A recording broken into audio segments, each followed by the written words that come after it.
Students, ये forms of market का दूसरा पार्ट है। पहले पार्ट में हमने परफेक्ट कंपटीशन को डिस्कस किया था। इसमें हम नॉन कॉम्पिटिटिव मार्केट्स को देखेंगे। तो नॉन कॉम्पिटिटिव मार्केट क्या होता है? ऐसा मार्केट जहाँ पर परफेक्ट कंपटीशन और प्योर कंपटीशन ना हो। तो नॉन कॉम्पिटिटिव मार्केट में सबसे पहले हम मोनोपोली की बात करेंगे। मोनोपोली दो वर्ड से मिलकर के बना है, मोनो एंड पोली। मोनो का मतलब होता है सिंगल यानी कि वन, और पोली का मतलब होता है सेलर या प्रोड्यूसर। तो मोनोपोली का अगर लिटरली मीनिंग देखें तो होगा सिंगल प्रोड्यूसर, किसी भी कमोडिटी का सिंगल प्रोड्यूसर। तो मोनोपोली को अगर डिफाइन करेंगे तो monopoly is a market situation where there is a single seller selling a product which has no close substitute. तो दो चीज़ें इसमें ज़रूरी हैं, यानी सिंगल सेलर होता है और ऐसा प्रोडक्ट सेल कर रहा होता है जिसका कोई भी क्लोज सब्स्टिट्यूट नहीं होता है। तो ऐसे मार्केट को हम मोनोपोली मार्केट कहते हैं। अगर इसका एग्जांपल देखें तो इंडिया में जैसे हमारा रेलवे एक ऐसा सेक्टर है जिसमें सिर्फ गवर्नमेंट की मोनोपोली है, कोई और दूसरा अपनी ट्रेन्स वगैरह रन नहीं कर सकता। Now features of monopoly. तो मोनोपोली के क्या क्या फीचर्स हैं? जैसे पहला है सिंगल सेलर। तो जैसा कि अभी हमने इसकी डेफिनेशन में बताया था कि किसी भी कमोडिटी का सिंगल सेलर होता है, यानी कि जो मोनोपोलिस्ट होता है वो सिंगल होता है, उसके अलावा कोई दूसरा उस कमोडिटी को प्रोड्यूस नहीं कर रहा होता है। तो इसलिए सप्लाई और प्राइस के ऊपर उसका फुल कंट्रोल होता है। सेकंड है नो क्लोज सब्स्टिट्यूट, यानी कि यहाँ पर कोई भी उस जो भी प्रोडक्ट जो मोनोपोलिस्ट बना रहा है उसका कोई सब्स्टिट्यूट नहीं है, उसे हम दूसरी चीज़ से सब्स्टिट्यूट नहीं कर सकते, बदल नहीं सकते। जैसे हमने परफेक्ट कंपटीशन में देखा था कि कोलगेट को हटा करके हम पेप्सोडेंट का यूज़ कर सकते हैं, लेकिन यहाँ पे ऐसी कमोडिटी होती हैं जिसमें कोई दूसरी कंपनी बना ही नहीं रही होती है उसे, तो हम उसका सब्स्टिट्यूट अवेलेबल नहीं होता है मार्केट में।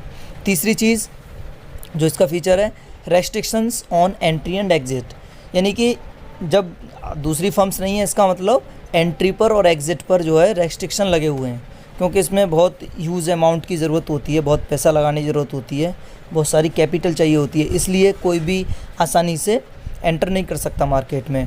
और दूसरे भी लाइसेंसिंग वगैरह कराना होता है तो गवर्नमेंट भी अलाउ नहीं करती है दूसरी फर्म्स को, है ना। तो ये कुछ चीज़ें हैं जिनके थ्रू जो है मोनोपोली बनी रहती है उस कंपनी की। एग्ज़िट भी नहीं कर सकती क्योंकि थोड़ा बहुत अगर नुकसान भी होता है तो इतना पैसा लगाने के बाद में, इतना कैपिटल इन्वेस्ट करने के बाद में आसानी से एग्ज़िट नहीं कर पाती हैं। नेक्स्ट है प्राइस डिस्क्रिमिनेशन, यानी कि हम प्राइस को डिफरेंट कस्टमर्स को डिफरेंट प्राइस पर सेल कर सकते हैं।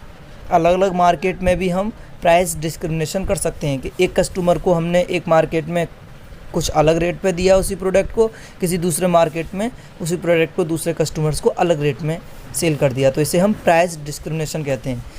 और लास्ट फीचर है प्राइस मेकर, यानी कि मोनोपोली में जो भी फर्म होगी वो प्राइस मेकर वही होती है, क्योंकि इंडस्ट्री कह लीजिए उसे या फर्म कह लीजिए, सब कुछ वही है।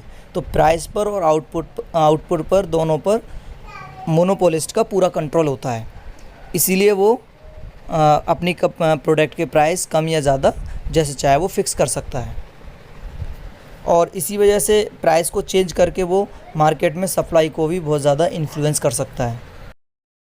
Now reasons for emergence of monopoly, यानी मोनोपोली क्यों इमर्ज होती है, इसके क्या रीजंस हैं? तो पहला है गवर्नमेंट लाइसेंसिंग, यानी कि किसी भी फर्म को ओपन करने से पहले गवर्नमेंट से परमिशन लेनी होती है कि वो फर्म खोल सकते हैं या नहीं खोल सकते। तो गवर्नमेंट नई फर्म को एंट्री नहीं देती, जो पहले से वर्क कर रही है उसी को बस परमिशन है, बाकी किसी को एंट्री ना दे करके गवर्नमेंट उनकी मोनोपोली को बरकरार रखती है। जैसे आपका रेलवे है, रेलवे में किसी और को परमिशन नहीं देती गवर्नमेंट, तो गवर्नमेंट की ही मोनोपोली बनी हुई है। दूसरी चीज़ पेटेंट राइट्स होता है। पेटेंट राइट क्या है कि जैसे कोई भी कंपनी है, कोई फर्म है, उसने जो है किसी प्रोडक्ट को बनाने के लिए टेक्नोलॉजी का यूज़ किया, नया कुछ इन्वेंट किया है उसने, तो उसने जो है अब बहुत सारा पैसा लगाया होगा अपना, इंजीनियर्स उसमें काम कर रहे होंगे, तमाम तरह के एक्सपेरिमेंट किए गए होंगे, तब जाकर कोई प्रोडक्ट बना होगा, तो उसमें बहुत खर्चा होता है।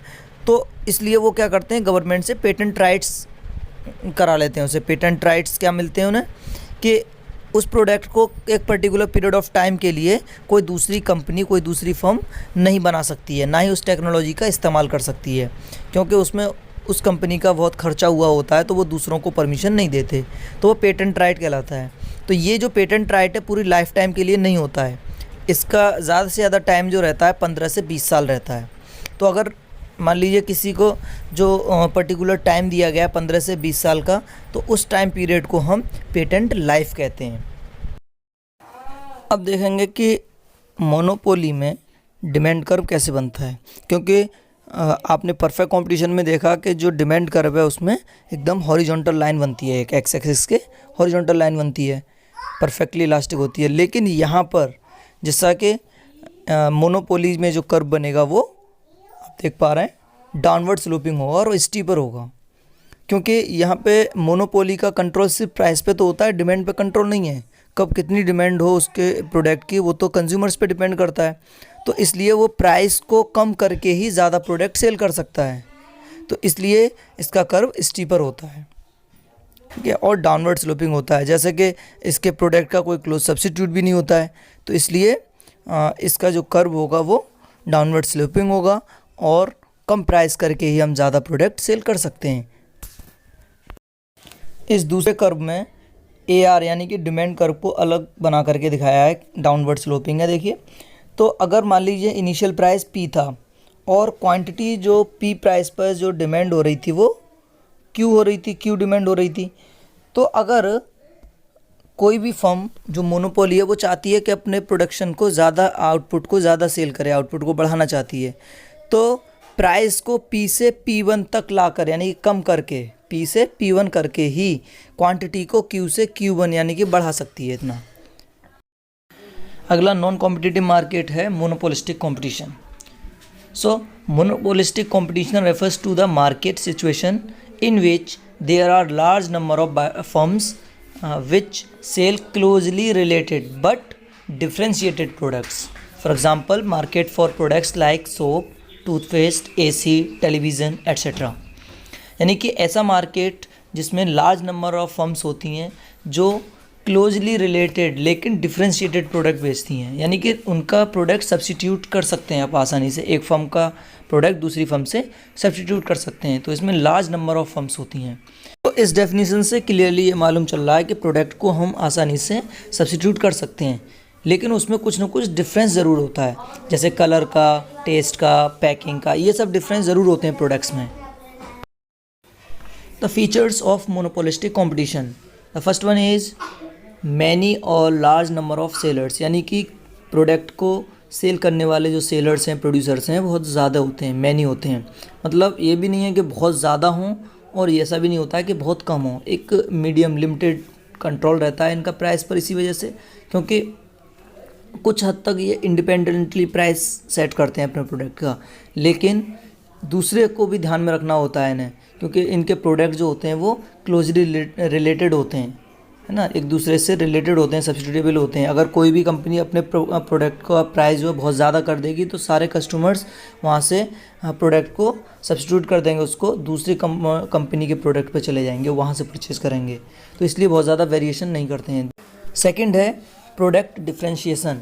तो जो मोनोपोलिस्टिक फर्म्स होती हैं वो जो प्रोडक्ट प्रोड्यूस कर रही होती हैं वो एक दूसरे से डिफरेंट होता है, तो कई बेसिस पे डिफरेंस हो सकता है, जैसे कि उसमें ब्रांड के बेस पे डिफरेंस हो, साइज़ के बेस पे हो, कलर के बेस पे हो, शेप में डिफरेंस हो, तो इन बेसिस पे उनमें डिफरेंस होते हैं। और इन डिफरेंसेस की वजह से ही इंडिविजुअल फर्म को थोड़ी सी मोनोपोली पावर मिल जाती है कि वो प्राइस को अफेक्ट कर सकता है मार्केट में। तीसरा है freedom of entry and exit. बिल्कुल ये आप परफेक्ट कंपटीशन में पढ़ चुके हैं कि इसमें इस मार्केट में कोई भी फर्म जब चाहे जब एग्ज़िट कर सकती है और जब चाहे जब एंटर कर सकती है, तो इसी वजह से नॉर्मल प्रॉफिट सभी फर्म्स को मिलता है। अगर ज़्यादा प्रॉफिट हो रहा होता है, सुपर नॉर्मल प्रॉफिट हो रहा होता है, तो दूसरी फर्म्स आकर के एंटर कर जाती हैं, और लॉसेज हो रहे होते हैं तो बहुत सारी फर्म्स एग्ज़िट कर जाती हैं। नेक्स्ट है lack of perfect knowledge. Lack of perfect knowledge यानी कि बायर्स को और सेलर्स को जो है पूरी नॉलेज नहीं होती है प्राइस के बारे में इसमें भी, क्योंकि इनके कलर, ब्रांड और टेस्ट वगैरह इन सब में डिफरेंस होता है, तो इस वजह से प्राइस वेरिएशन कर जाता है। तो इस वजह से इनको पूरी परफेक्ट नॉलेज भी नहीं हो पाती है प्रोडक्ट के बारे में। नेक्स्ट है lack of perfect mobility of factors. तो फैक्टर और प्रोडक्शंस पूरी तरह से मूवेबल हैं, फ्रीली मूव कर सकते हैं one place to another place और one company to another company.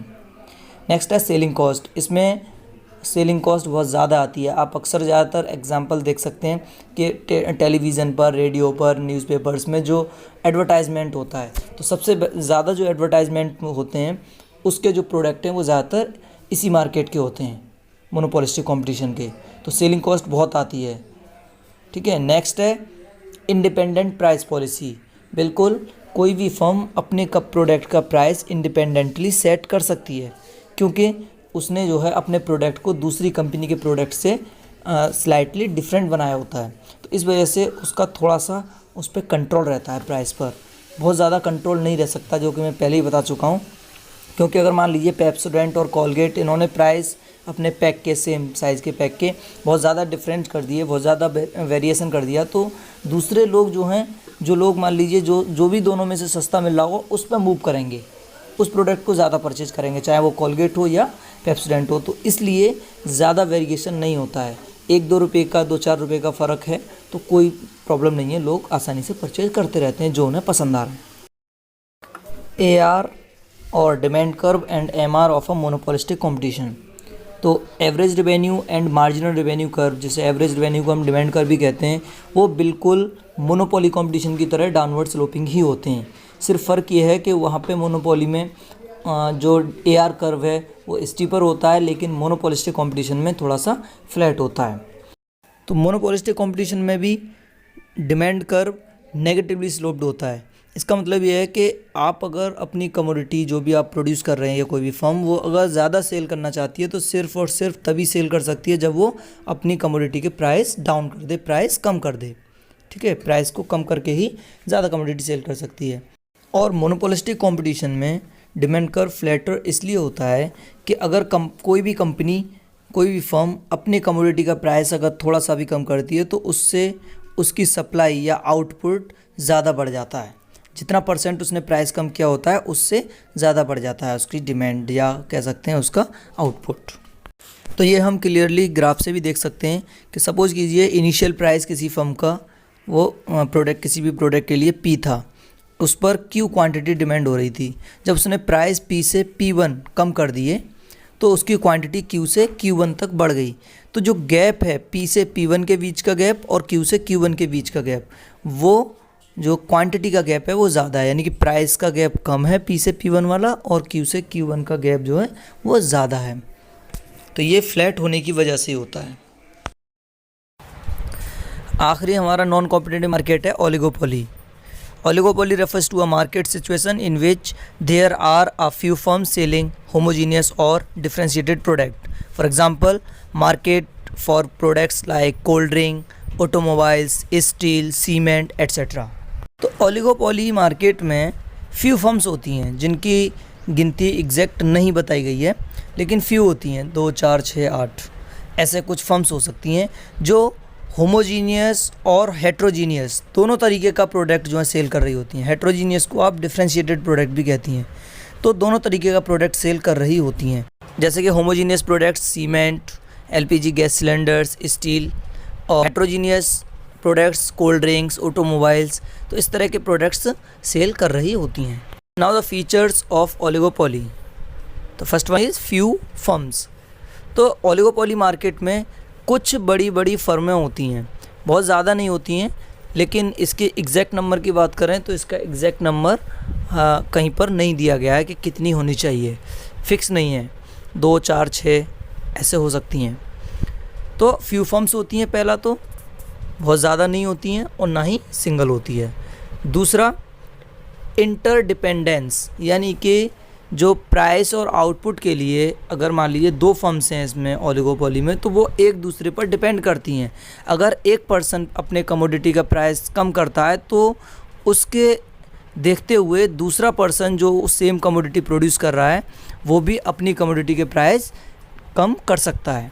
तो दोनों जो हैं एक तरीके का प्राइस वॉर हो जाती है, दोनों एक दूसरे पर डिपेंड करते हैं प्राइस के लिए और आउटपुट के लिए।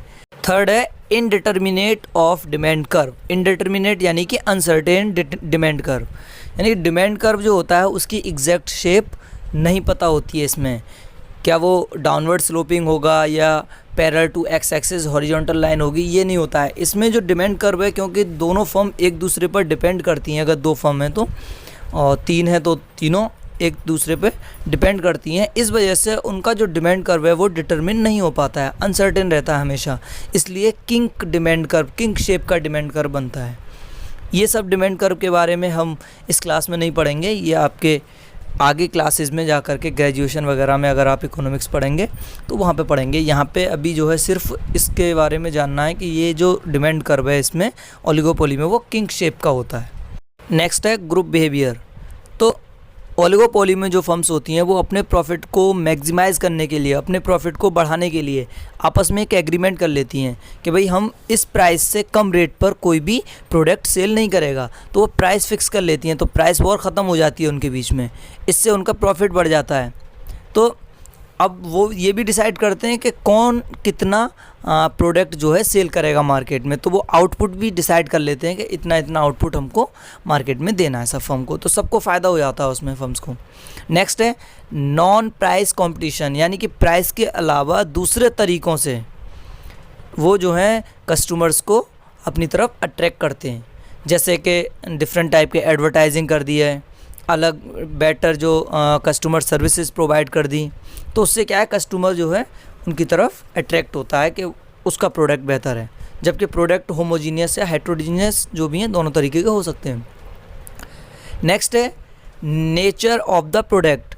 तो इसमें जो प्रोडक्ट है वो दोनों तरीके का होता है, जैसा अभी हमने डेफिनेशन में बताया था कि होमोजीनियस भी हो सकता है या हेट्रोजीनियस, जिसे हम डिफरेंशिएटेड प्रोडक्ट कहते हैं, दोनों तरीके का हो सकता है।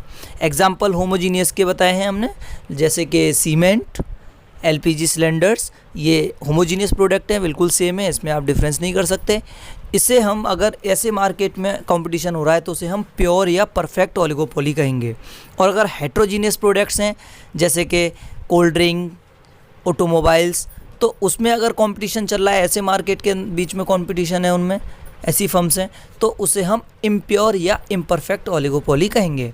और लास्ट है 7th very difficult entry of new firms, क्योंकि देखिए इसमें बहुत ज़्यादा कैपिटल की ज़रूरत होती है, पेटेंट इशू कराना होता है, बहुत सारे प्रॉब्लम्स होती हैं इसमें नई फर्म खोलने में, इसलिए किसी भी नई फर्म का इसमें ओलिगोपोली में एंटर करना बहुत ही मुश्किल होता है। Lastly, we will talk about the types of oligopoly. There are 2 types of oligopoly, collusive oligopoly and non-collusive oligopoly. तो collusive oligopoly में फर्म्स आपस में एग्रीमेंट कर लेती हैं, प्राइस का एग्रीमेंट कर लेती हैं, आउटपुट का एग्रीमेंट कर लेती हैं, इससे वो जो हैं अपने प्रॉफिट को मैक्सिमाइज़ कर पाती हैं। तो प्राइस डिसाइड हो जाता है कि इस प्राइस से कम पे हम सेल नहीं करेंगे।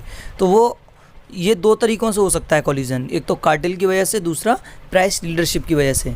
तो कार्टेल की वजह से अगर हुआ है तो दोनों फर्म्स, तीनों फर्म जितनी भी हैं ओलिगोपोली में, वो फर्म्स मिल करके एक प्राइस सेट करती हैं और आउटपुट भी सेट करती हैं आपस में कि कौन कितना मार्केट में शेयर प्रोवाइड करेगा।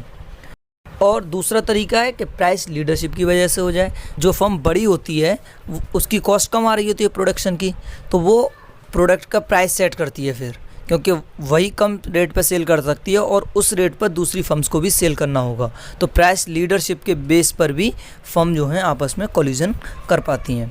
सेकंड, नॉन कोलिसिव ओलिगोपोली, इसमें ये होता है कि फर्म्स कोई भी एग्रीमेंट नहीं करती हैं आपस में। ये होता है कि कंपटीशन रहता है इनके बीच में, कम एक प्राइस कम कर रही है तो दूसरी ने भी कम कर दिए, फिर से पहली वाली ने प्राइस कम कर दिए, फिर दूसरी वाली ने भी कम कर दिए, तो इस तरीके से उसमें जो है प्राइस वॉर की कंडीशन बन जाती है और इनमें फर्म्स का नुकसान रहता है। थैंक यू स्टूडेंट्स, ये चैप्टर कंप्लीट हो गया।